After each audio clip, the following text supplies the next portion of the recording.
అందరికీ నమస్కారం. FLN learning కిట్లో భాగంగా 1 నుంచి 10 వరకు నెంబర్ ఫ్లాష్ కార్డ్స్ ఇవ్వడం జరిగింది. వాటిని తరగతి గదిలో ఎలా ఉపయోగించాలో ఇప్పుడు మనం తెలుసుకుందాం.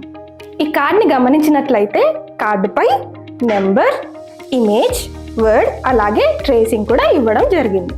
ఈ కార్డ్ని గమనించండి. ఇక్కడ ఇచ్చిన నెంబర్ 2, పైన ఇచ్చిన వర్డ్స్ 1, 2, కింద TWO 2.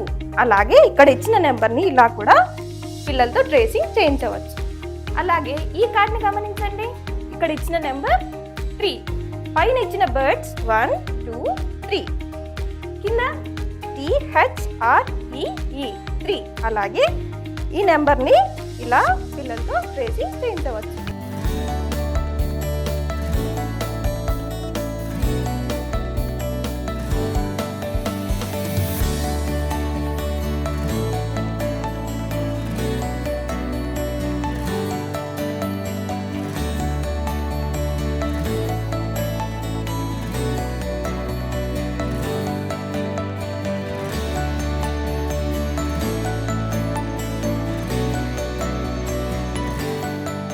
ఈ ఫ్లాష్ కార్డ్స్ ఉపయోగించి పిల్లలకు 1 to 10 number identification, counting, word అలాగే ట్రేసింగ్ కూడా నేర్పించవచ్చు.